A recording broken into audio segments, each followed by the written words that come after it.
The Prophet Muhammad, peace be upon him, said, "The strong is not the one who overcomes people by his strength, but the strong is the one who controls himself while in anger." Do you ever find yourself struggling with anger, feeling overwhelmed by its intensity? What if I told you that Islam provides timeless wisdom to help you conquer this emotion and live a more peaceful life? Today we'll uncover 7 powerful Islamic lessons that promise to transform your relationship with anger. Stay with us and discover how these teachings can bring tranquility to your heart and mind. You will never be angry again after listening to this. 1. The root of anger. Ignorance. It's essential to understand that the root of anger is often ignorance. Ignorance here means a lack of knowledge or understanding. When we don't understand a situation or another person's perspective, we are more prone to anger. The Prophet Muhammad, peace be upon him, said, "The strong is not the one who overcomes people by his strength, but the strong is the one who controls himself while in anger." By seeking knowledge and understanding, we can reduce our anger. Learning about different perspectives and practicing empathy helps us respond calmly and avoid misunderstandings that lead to anger. The more we understand, the less we react with anger, fostering peace and compassion in our interactions. 2. Self-reflection is your superpower. Reflecting on our thoughts and actions helps us understand the triggers of our anger. The Quran encourages us to reflect, "And in the earth are signs for the certain, in faith and in yourselves. Then will you not see." Self-reflection involves taking time to think about what makes us angry and why. When we identify these triggers, we can work on managing them better. For example, if we notice that certain situations or people make us angry, we can plan how to respond calmly in advance. This practice of self-reflection can help us control our emotions and reduce anger, leading to a more peaceful and balanced life. Remember, understanding ourselves better is the first step towards mastering our emotions and living harmoniously with others. 3. Embrace stillness and silence. In our fast-paced world, taking time to be still and silent can have a profound impact on our emotional well-being. The Prophet Muhammad, peace be upon him, often retreated to the cave of Hira for reflection and solitude. Silence allows us to process our emotions and respond thoughtfully rather than reacting impulsively. In moments of stillness, we can find clarity and peace. It's in these quiet moments that we can reflect on our actions and intentions, helping us to understand and control our anger. By incorporating regular periods of silence and reflection into our daily routine, we can cultivate a sense of inner calm and resilience. This practice not only helps in managing anger, but also enhances our overall mental and spiritual health. 4. Use mindfulness to channel your anger. Lesson number 4 is using mindfulness to channel your anger. Mindfulness is the practice of being present and fully engaged in the current moment without judgment. It helps us become aware of our feelings and thoughts as they arise, allowing us to respond calmly instead of reacting impulsively. The Prophet Muhammad, peace be upon him, advised, "If one of you becomes angry while standing, he should sit down. If the anger leaves him, well and good. Otherwise, he should lie down." Abu Dawud. This teaching encourages us to pause and change our physical state to manage anger. By practicing mindfulness, we can observe our anger without being overwhelmed by it. Techniques such as deep breathing, meditation, and focusing on the present moment help us stay grounded. This awareness enables us to channel our anger into constructive actions, turning a potentially negative emotion into a positive force for change. With consistent practice, mindfulness can transform our approach to life's challenges, making us more resilient and composed. 5. Cultivate gratitude, a powerful antidote. Lesson number 5 is cultivating gratitude, which is a powerful antidote to anger. Gratitude shifts our focus from what we lack to the blessings we have, fostering a positive mindset. The Quran says, "If you are grateful, I will surely increase you in favor, but if you deny indeed, my punishment is severe." When we practice gratitude, we reduce feelings of anger and frustration. Keeping a gratitude journal, where we regularly write down things we are thankful for, can help us maintain this positive outlook. By recognizing and appreciating the good in our lives, we are less likely to be consumed by anger. Additionally, expressing gratitude towards others strengthens our relationships and promotes a harmonious environment. Remember, a grateful heart is a peaceful heart. Gratitude also helps us to see challenges as opportunities for growth rather than obstacles. This shift in perspective can reduce stress and improve our overall well-being. Furthermore, regularly practicing gratitude can enhance our spiritual connection with Allah as we acknowledge His blessings and express our thankfulness. By integrating gratitude into our daily lives, we can create a more positive and anger-free existence. 6. Trust the natural order. Let go of control.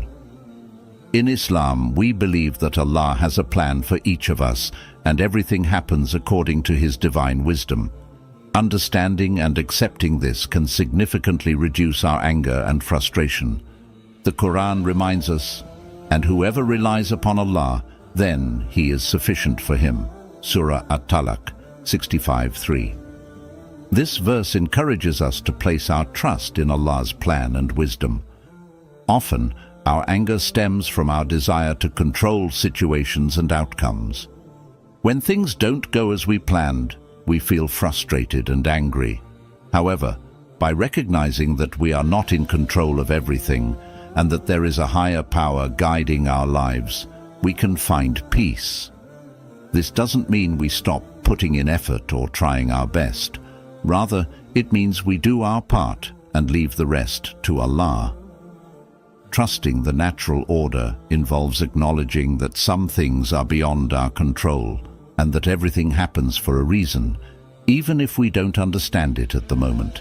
It's about surrendering our worries and frustrations to Allah and believing that He knows what's best for us. This mindset can help us navigate life's challenges with a calm and composed attitude, reducing the likelihood of anger. One practical way to cultivate this trust is through regular prayer and supplication. By making dua and asking Allah for guidance, we reinforce our reliance on Him. Additionally, reading the Quran and reflecting on its teachings can strengthen our faith and trust in Allah's plan. Another aspect of trusting the natural order is accepting that mistakes and failures are part of the learning process. Instead of becoming angry when things don't go our way, we can see these experiences as opportunities for growth and improvement. This perspective shift can help us remain patient and resilient in the face of adversity.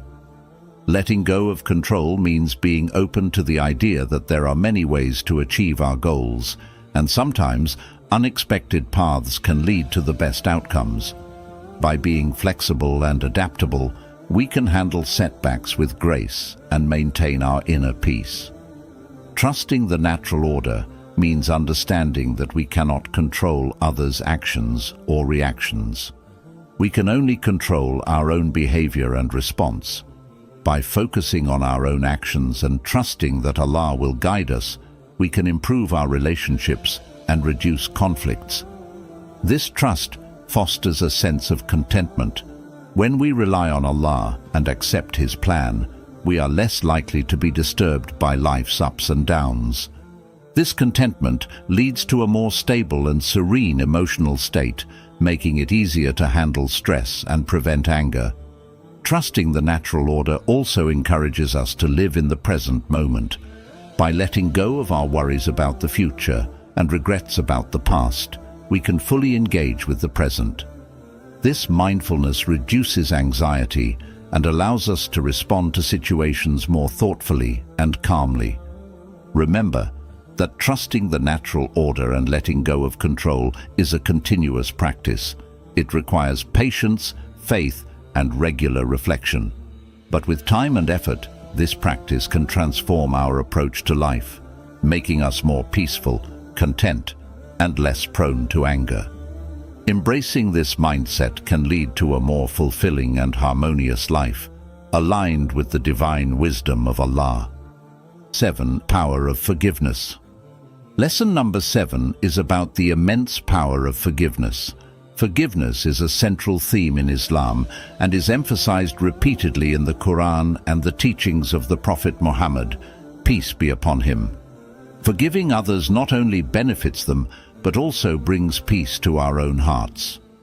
The Quran states, "And let not those of virtue among you and wealth swear not to give aid to their relatives and the needy and the emigrants for the cause of Allah, and let them pardon and overlook." Would you not like that Allah should forgive you? And Allah is forgiving and merciful. Forgiveness is a powerful tool that can release the burden of anger and resentment. When we hold on to grudges, it only serves to harm us, both emotionally and physically. Anger and resentment can lead to stress, anxiety, and even health problems. By forgiving others, we free ourselves from these negative emotions and create space for peace and happiness. The Prophet Muhammad, peace be upon him, said, "The strong is not the one who overcomes people by his strength, but the strong is the one who controls himself while in anger." This hadith underscores the strength found in forgiveness and self-restraint. The Prophet Muhammad, peace be upon him, exemplified the virtue of forgiveness throughout his life. One of the most famous examples is when he forgave the people of Mecca after the conquest of the city, despite the persecution and harm they had caused him and his followers. He said to them, "No blame will there be upon you today. Allah will forgive you, and He is the most merciful of the merciful." This act of mercy and forgiveness not only brought peace, but also transformed the hearts of many. Forgiveness does not mean condoning wrongdoing or forgetting the harm done. Instead, it is about letting go of the desire for revenge and choosing to move forward with compassion and understanding. It is a conscious decision to release negative feelings and embrace positive ones. This can be incredibly challenging, especially when the pain is deep, but it is a crucial step towards healing and inner peace. The Quran reminds us, "And whoever forgives and makes reconciliation, his reward is due from Allah." This verse encourages us to forgive others, assuring us that Allah will reward us for our kindness. To cultivate the habit of forgiveness, start by reflecting on your own experiences of being forgiven. Remember the relief and gratitude you felt when someone forgave you for a mistake. This can inspire you to extend the same grace to others. Additionally, practice empathy by putting yourself in the other person's shoes and trying to understand their perspective. This can help you see the situation in a new light and soften your heart. The Prophet Muhammad, peace be upon him, advised, "Do not take revenge and do not bear grudges against one another." This teaching highlights the importance of empathy and reconciliation. Regularly praying and asking Allah for the strength to forgive is also essential. Making dua for those who have wronged us can transform our hearts and help us let go of anger. The Prophet Muhammad, peace be upon him, taught us to make dua for our enemies, saying, "O Allah, guide my people, for they do not know." This act of seeking Allah's guidance for others can open our hearts to forgiveness. Additionally, reflecting on the mercy and forgiveness of Allah towards us can inspire us to forgive others. The Quran says, "And whoever does a wrong or wrongs himself, but then seeks forgiveness of Allah, will find Allah forgiving and merciful." Moreover, understanding that forgiveness is a process can help manage expectations.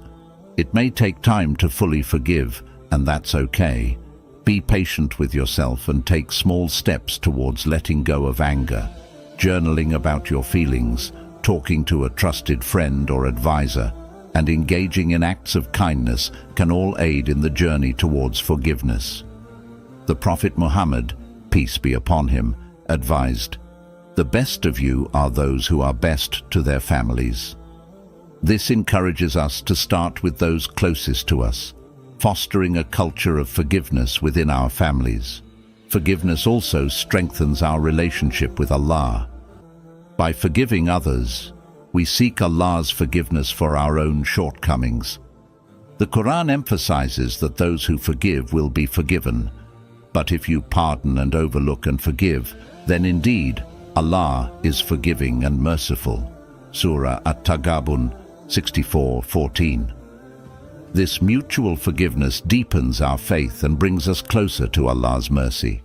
As we forgive, we align ourselves with the divine attributes of mercy and compassion, enhancing our spiritual growth and tranquility. The power of forgiveness is transformative. It not only liberates us from the chains of anger and resentment, but also fosters a sense of peace, compassion, and spiritual growth.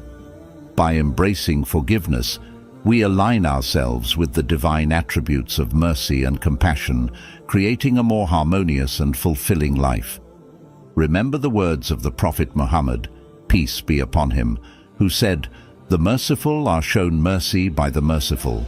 Show mercy to those on earth, and the one above the heavens will show mercy to you." Let us strive to cultivate a heart that forgives, reflecting the mercy and forgiveness that Allah has bestowed upon us. By incorporating these 7 Islamic teachings into our lives, we can learn to manage and overcome anger, leading to a more peaceful and fulfilling life. Remember, the journey to controlling anger is ongoing, but with faith and patience, we can succeed. Thank you for watching. If you found this video helpful, please like, share, and subscribe for more Islamic content. As-salam.